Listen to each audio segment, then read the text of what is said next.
To start, good evening, Miss Frances Valdez. And we are so delighted and thankful for allowing us to have a virtual interview with you tonight. So by the way, we are the first and second group in the course Internet Marketing from Polytechnic University of the Philippines and taking up BT-led major in ICT. So I, Mr. John Luis Pascual, together with Miss Ira Pular, Miss Tomasa Palermo, Miss Casey Pontanes, and Mr. John Aaron Santos, we are all here in a short virtual session to interview an online seller like you or an entrepreneur like you on the profile of their usual customer. So we have prepared some interview checklists or questions for you to answer, and please be reminded that this virtual meeting is recorded and only will be submitted to our professor in the said course. So for the first and second question, I will be the one to ask and the rest will be asked by my fellow groupmates. So you can answer Miss Valdez in whatever language as long as you are comfortable. Okay po? So for the first question po, what is your primary product or services po?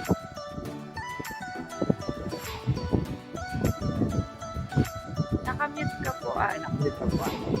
Sorry. Yung business namin ng partner ko is about sweets and lasagna and ice cream cakes. Ganun yung sweets, pastry siya, mga ensaymada, kaya mga desserts na leche flan, ganun, ube flan, graham, ganun. Ayun. And how do you come up po with this kind of business? Naisip lang namin ng partner ko kasi may friend kami na siya talaga yung supplier namin sa business na to. So parang side hustle lang namin siya ng partner ko kasi nag-aaral pa kami pareho ngayon. Parang pantulong din sa financial needs ganun. So, sino naman po yung mga bumibili or who buys your products? Ang mga bumibili sa amin is ka-age natin, gano'n, mga kaklase natin, kaklase ko, sa mga schoolmates, ganyan, o kaya yung mga family namin, or mga random people na nakakausap lang namin or on-order sa page namin, gano'n.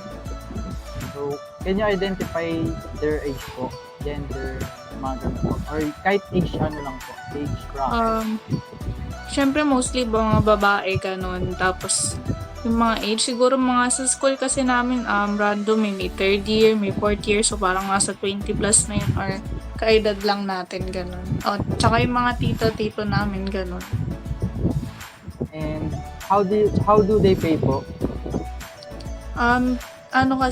Bali, pag hindi namin siya kakilala or parang first time niyang bumili sa amin, so kailangan parang papers yung ganon. So, through GCash, ganyan, or bank bank transfer. Minsan naman, pag i-deliver na, pwede namang cash on delivery or doon nila mismo babayaran yung product namin. So, yung next po is, where do they buy po? Or do you have any online platform po na ginagamit? For now, ang ginagamit namin is yung Facebook page ng business namin is yung Different Sweets na page ng business namin. And minsan din, nagsimula talaga siya sa personal Facebook namin ng partner ko. Tapos, ayun, sa Facebook lang siya. Sa Messenger, ganyan. So, yung last sa akin is, what are their preference po sa product nyo? Yung most nyo mabili? Kasi siya parang, syempre katulad natin, lahat naman siguro tayo may cravings, ganyan. So parang yung tinitinda namin is para masatisfy yung cravings nyo or ng mga bumibili sa amin, ganyan. Mga desserts, ganon. Tapos yung, katulad ng mga ice cream cake, ganyan.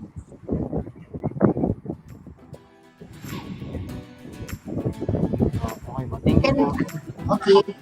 Naman po. Can we also ask po kung what devices are you using for your business and what is the current speed of your internet connection? Maybe 20 Mbps or so on po. Yung current device na ginagamit namin for as of now is yung phone. Siyempre, para makontak namin yung mga bumibili and yung mga gusto pang bumili. Tapos sa sa parang inventory ng mga product or ng kinita, gumagamit kami ng computer para sa Excel, ganun, or laptop. Tapos, ang Mbps ng internet namin is 25 Mbps.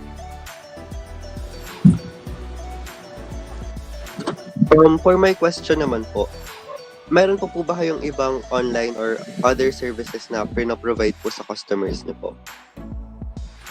As of now, yun pa lang yung napaprovide namin, and siguro in the future, naantay lang din namin mag-grow pa yung business namin. Baka makaisip din kami ng iba pang pwedeng offer sa mga customers namin. Sa akin naman po, what is the niche of your product or kung ano po yung pinaka-hinahanap-hanap ng customer niyo sa product na binibenta niyo po? Ayun, syempre, katulad nga sinabi ko kanina, lahat naman tayo may cravings. So, parang, lalo na pag mostly ang mga cravings natin, di ba, mga matatamis, ganyan, or yung mga bihirang makain. Tapos, ayun, yung katulad ng bihirang makain is yung lasagna. Syempre, nakakain lang siya pag may party or sa restaurant.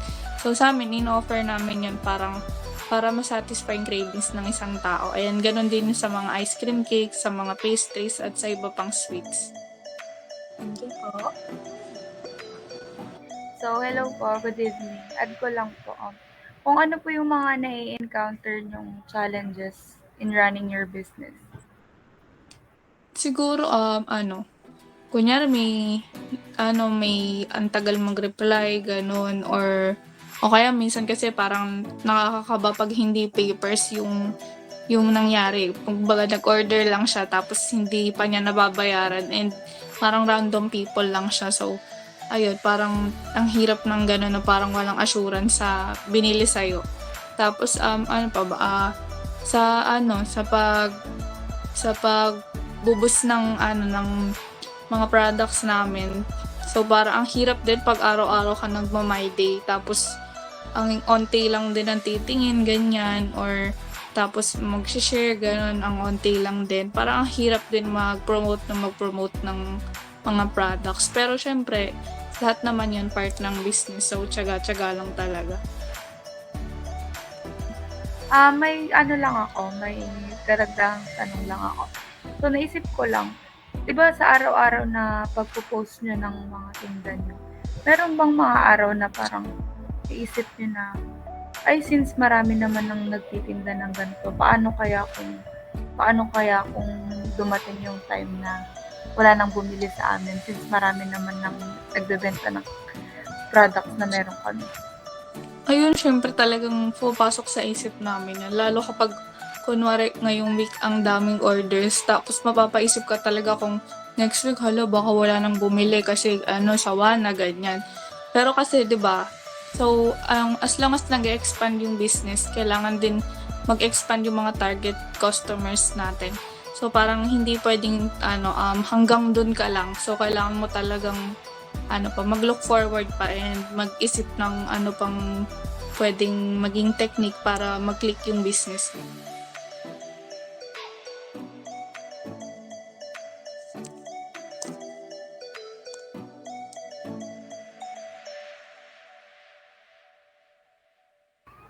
So, ayun po. Thank you so much.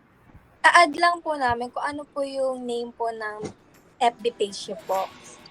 Ang pangalan po is Different Sweets. Wait, type ko po dito sa chat box. Na-like na rin mo ng aming page. Opo, para ma-like and share din po na. Ayan siya. Thank you po. And closing na ba? Closing na na. So, we would like to say thank you so much for sharing your invaluable insight and experience po as an online entrepreneur, Miss Frances Valdez. Your innovative strategies and your journey are truly inspiring and will undoubtedly resonate with our audience po. And your contribution today have not only enriched our understanding of the online business landscape, but have also motivated aspiring entrepreneur. Your wisdom and practical advice will serve as guiding lighting for those embarking on their entrepreneurial journey po. Maraming salamat po. Thank you din. So, ayun po, we're incredibly grateful for your time and the wealth of knowledge you shared with us. Your passion and dedication to your products are truly commendable. And we are certain that your success story will continue to inspire many. Thank you. Thank you once Before- again for being a part of this insightful conversation. Your expertise has been an invaluable addition to our discussion, and we're excited to see the ripple effects of your wisdom in the entrepreneurial community. Thank you. Thank you. And yun po, before ending this meeting, may we request you and everyone to open their cameras and for photo opportunity po.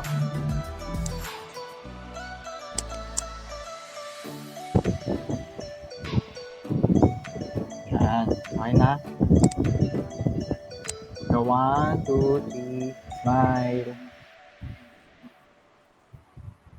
Isa pa. 1, 2, 3, smile. On. Thank you. Thank you, Thank Frances. you. Sige. Thank you so much Thank po. you. Thank you so much po. Sana po maging successful pa yung business niya in the future. Thank you. Thank you. Bye.